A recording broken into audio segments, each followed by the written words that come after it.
Naisip mo na ba kung may mga bagay kang ginagawa sa katandaan na napapansin ng iba, pero walang nagtapang sabihin sa iyo? Ang totoo, habang tumatanda tayo, ang ilang mga ugali at gawi ay maaring magmukha tayong walang kamalayan, hindi madaling lapitan, o kahit hindi kaakit-akit sa iba. Ang problema, karamihan sa mga tao ay masyadong magalang para magsabi ng anuman, kaya maaring hindi mo ito marealisa. Pero narito ang magandang balita, kapag natukoy mo na ang mga ganitong gawi, madali mo itong maitatama, na magbibigay daan sa iyo na ipakita ang sarili mo ng may kumpiyansa, grasya, at kamalayan sa sarili. Sa videong ito, ibubunyag natin ang 6 na bagay na madalas napapansin ng mga tao sa mga matatandang adulto, pero bihirang banggitin. Ang mga maliliit na gawing ito ay maaring makaapekto sa kung paano ka nakikita ng iba, kung paano sila nakikipag-ugnayan sa iyo, at kahit sa kung paano mo nararamdaman ang sarili mo.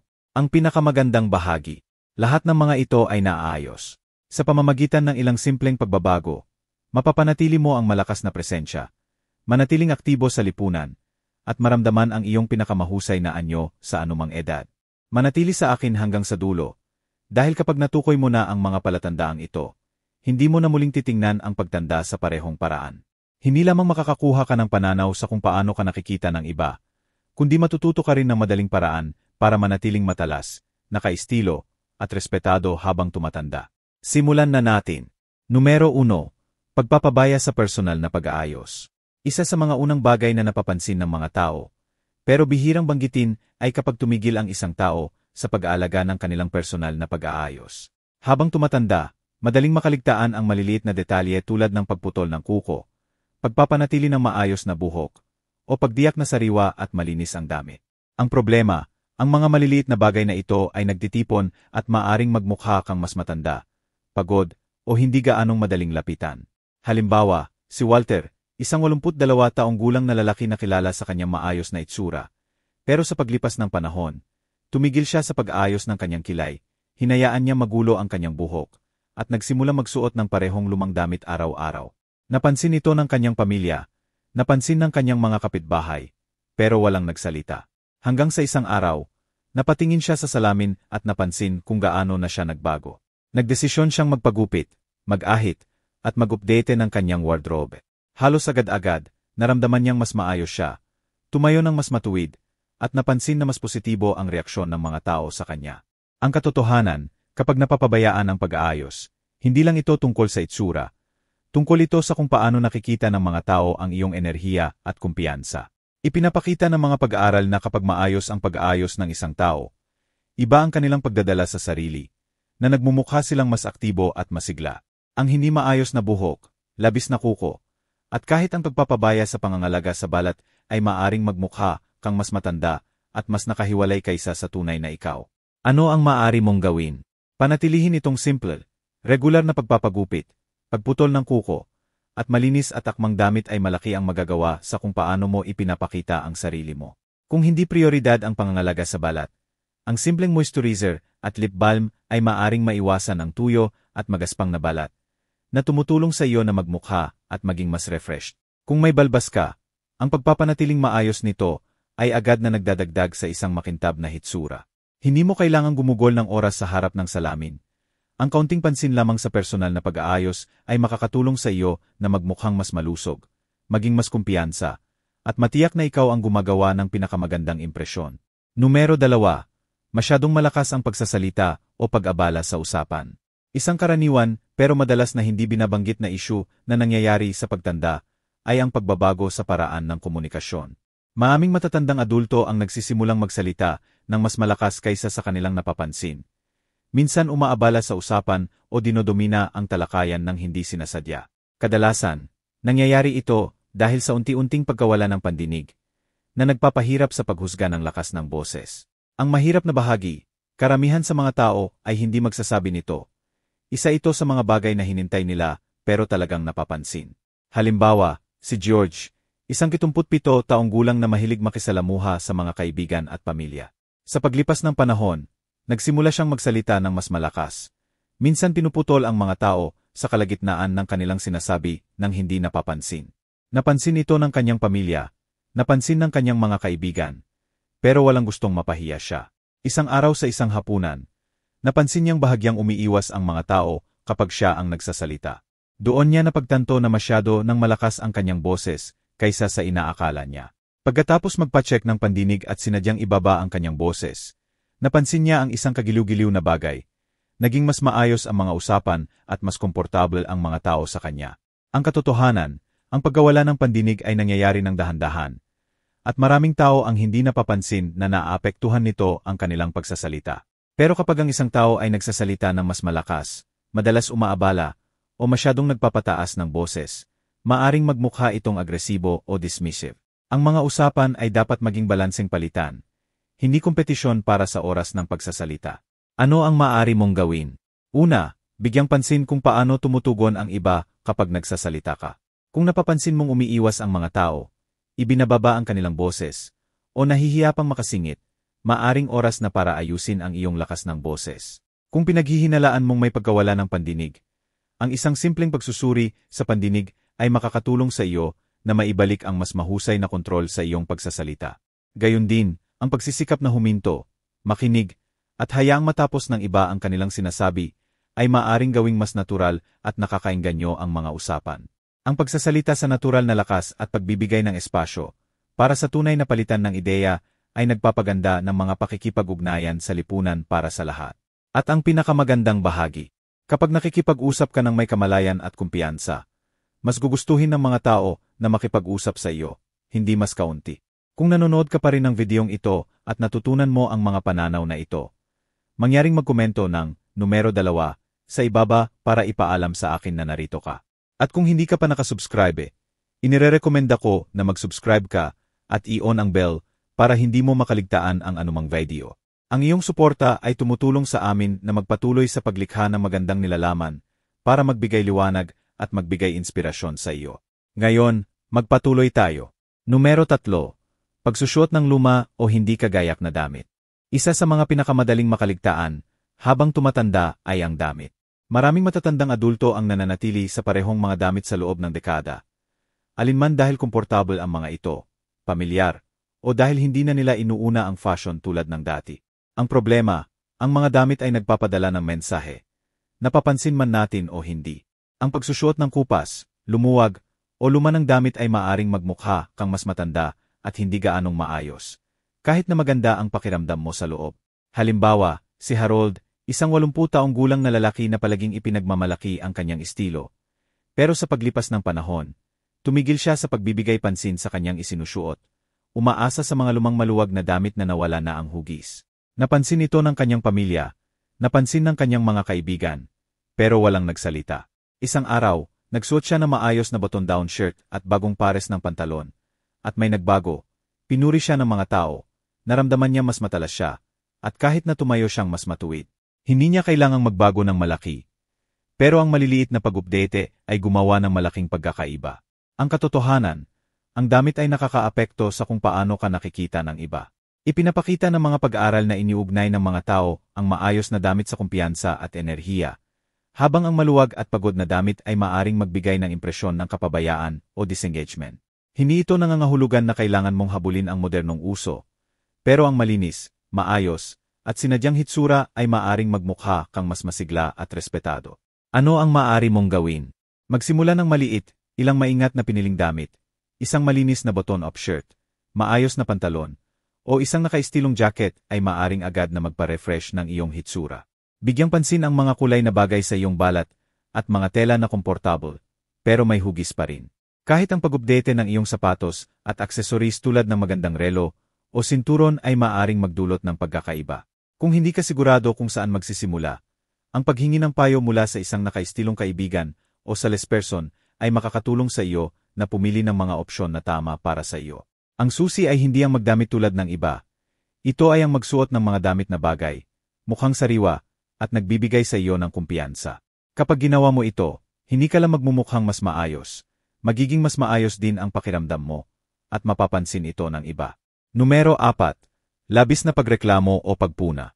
Isa sa mga pinakamabilis na paraan para maitaboy ang mga tao nang hindi mo napapansin ay ang patuloy na pagreklamo o pagpuna. Madaling mahulog sa ugali ng pagkomento sa lahat ng mali. Maging ito ay tungkol sa modernong teknolohiya, mas batang henerasyon, mga sakit at hapdi, o kung paano hindi na tulad ng dati ang mga bagay. Ang problema, kahit na hindi ito sinasadya ng negatibo, ang ganitong uri ng usapan ay maaring maubos ang enerhiya sa isang pag-uusap na ginagawang hindi gaanong sabik ang mga tao na makisalamuha sa iyo. Halimbawa, si Roger, isang 75 taong gulang na mahilig magbahagi ng kanyang opinyon.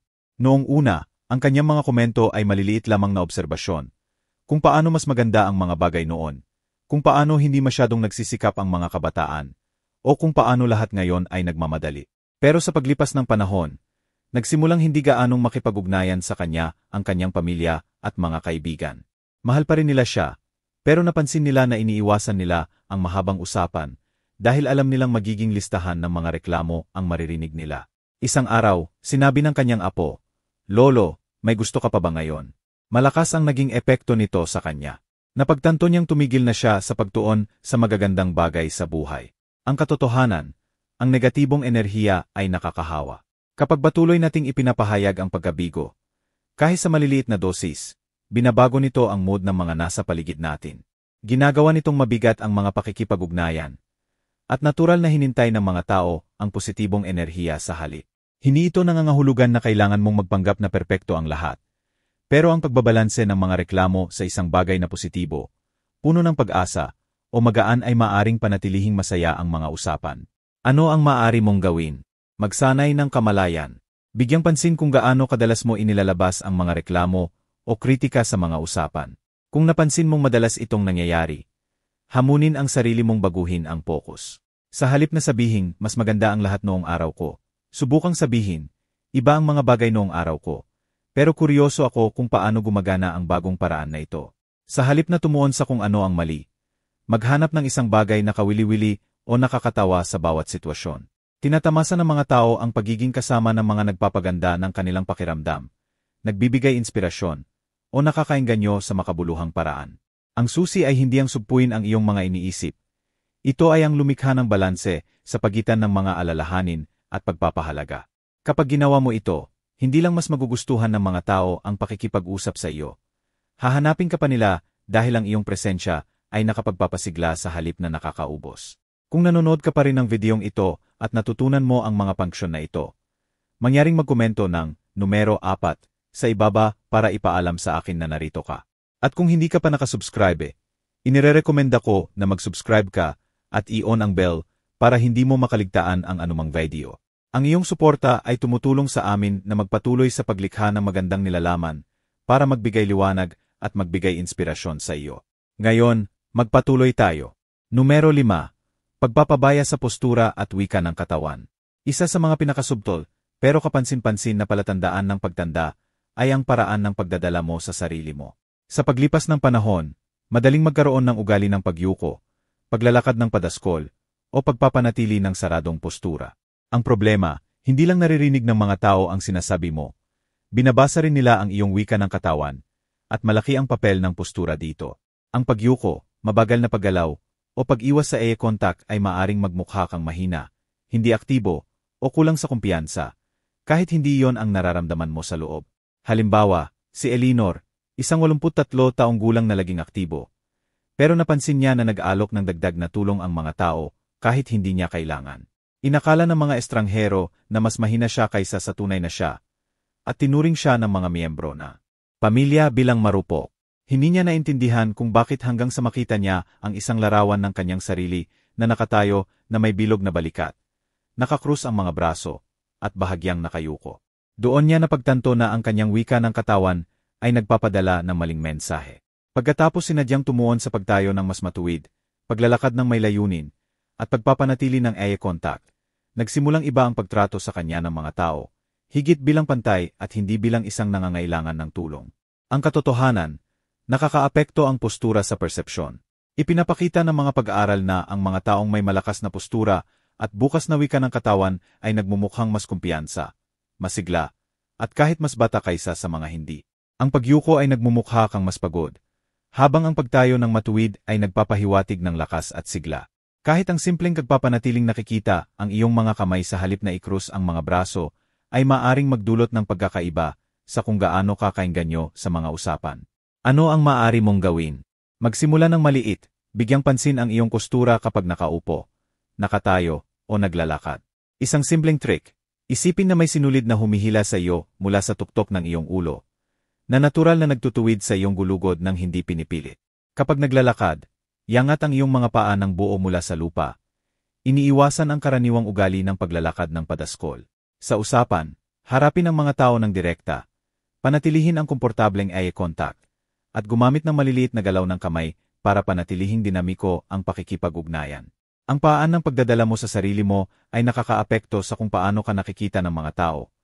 Kung tinitingnan kanila bilang masigla at kumpiyansa o malayo at hindi aktibo. Sa pamamagitan ng maliliit na pagsasaayos, agad kang makakapagmukhang mas presente, may kakayahan, at madaling lapitan ng hindi nagsasalita ng kahit isang salita. Numero 6. Masamang hininga o amoy ng katawan. Isa sa mga pinakamahirap na pag-usapan, pero isa sa mga unang napapansin, ay ang hindi ka nais-nais na hininga o amoy ng katawan.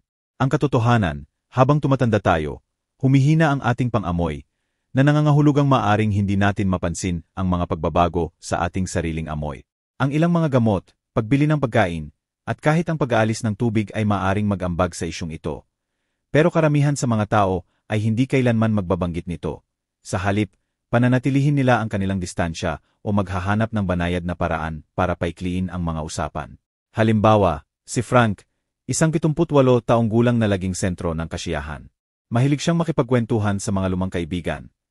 Pero nagsimula siyang mapansin na hindi na masyadong lumalapit sa kanya ang mga tao tulad ng dati. Ang kanyang kapitbahay na dating nakikipagkwentuhan ng oras-oras ay naging maikli at malayo ang mga usapan. Hindi niya napagtanto kung ano ang nangyayari hanggang sa banayad na iminungkahi ng kanyang anak na subukan niya ang bagong mouthwash at uminom ng mas maraming tubig sa buong araw. Ilang maliliit na pagbabago tulad ng pananatiling hydrated, pagguya ng sugar-free gum, at pagpapalit sa mas epektibong deodorant ang gumawa ng malaking pagkakaiba. Biglang lumapit muli ang mga tao, naging mas mainit ang mga pakikipag-ugnayan, at naibalik niya ang kanyang kumpiyansa.